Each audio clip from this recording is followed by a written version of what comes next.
welcome to my channel. This is day 8 and I've written yet another story based on 5 random words chosen from an online text generator. The 5 words that I have based my story upon are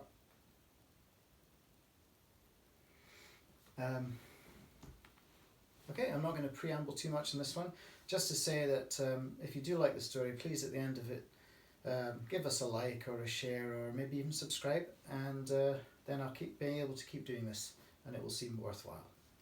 Thank you very much. So this one is called Knockout. Max and Dilgit met for beers on the 18th of July, as they did every Thursday. Friends who had known one another since nursery, they never ran out of things to talk about. More often than not, being single 30-somethings, they would compare notes on the women they had dated and the ludicrous mistakes they had made. Dilgit and Max imagined that there was a mythical crown of error that one might bestow upon the other for a spectacular demonstration of bad judgment. Currently, Dilgit wore the crown for having attempted to date, as a lapsed Hindu, a white Muslim called Miriam, who didn't drink, was a virginal 21, and it later transpired was fiercely anti-Semitic. Max got the first round in, convinced he would steal the error crown back from his friend. "You won't believe where I was last weekend," he crowed. "I'm sure I won't believe it," said Dilgit. "Go on then." "Well," Max began, "remember that girl from IT? The one with all the tattoos and piercings?" "Max, there are so many girls," protested Dilgit. "Let's assume that I do. She said she was into wrestling, that dumb WWF stuff. It's all staged and absurd, like Panto, but with added comedy violence." "You certainly ought to pick 'em." "Anyhow, I'd read that there was a live wrestling do," Dilgit raised an eyebrow. "Tournament, match, whatever. It's in a new venue under one of the railway arches at Vauxhall. I took her for tapas beforehand, and Victoria wore a lovely sky blue dress, off the shoulder, low neckline." Nodded Dilgit, imagining it. "I wore my best jeans and ironed that wine-coloured shirt." "Your pulling shirt?" "That's right." "Lucky lady. I guess she turned up then?" Max nodded.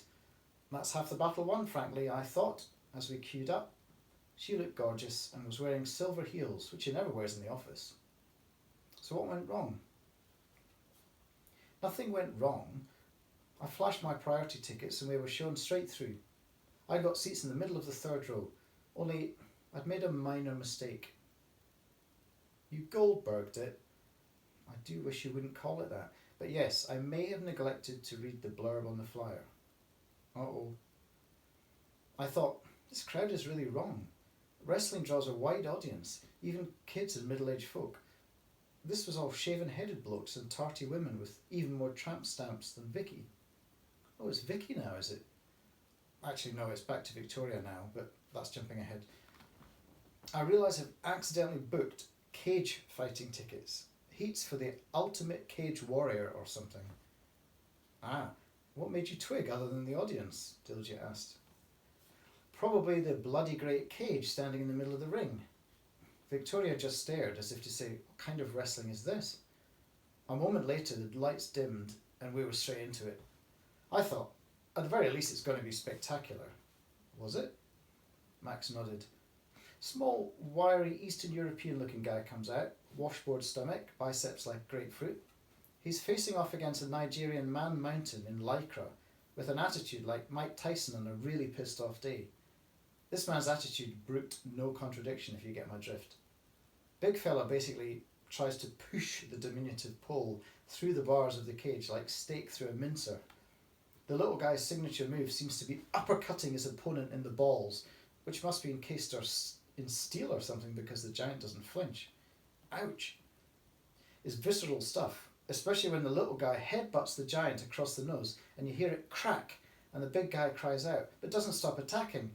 The pole wriggles free, spins and delivers a roundhouse to the underside of the giant's jaw. The giant is off balance and swivels, at which point the little guy rabbit punches him in the gut, elbows him in the small of the back and pile drives his head into the canvas. Bloodthirsty goons all round us go wild. Knockout? For sure. The impact makes the front rows bounce out of their chairs. A massive gout of blood jets out from the Goliath's mouth. Audience parts at the front like the Dead Sea, except Victoria, who ends up wearing the gush like a beauty queen sash. For extra hilarity, there's a sliver of the fighter's actual tongue lying in her lap. Dilgit choked on his pint. Man, you were fucked. Or rather, you weren't. Max shook his head. Victoria's gripping my hand really tightly. She turns to me with a mad glint in her eye and says, "That was awesome." She what? She loved it. Absolutely lapped it up. There were 2 more fights. First 2 muscular women face off. Then the winner stays on to battle the scrawny fighter from the first bout. And she wins.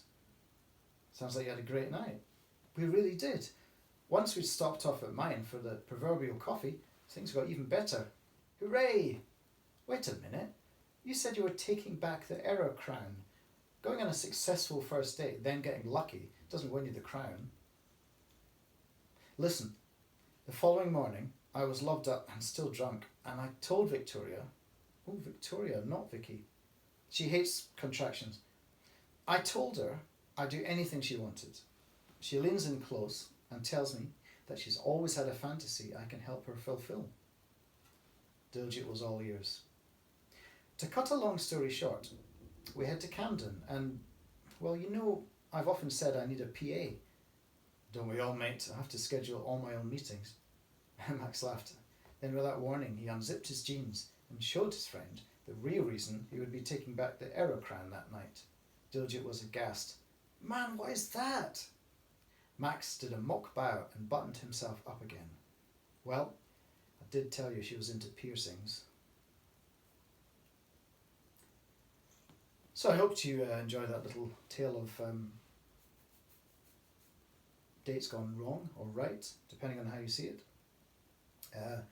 Please, if you enjoy that, or if you enjoyed any of my stories, in fact, please subscribe, and you can watch another video or 2 should you wish to, and spread the word, and I will keep doing this for as long as I can until circumstances force me to actually have a proper job.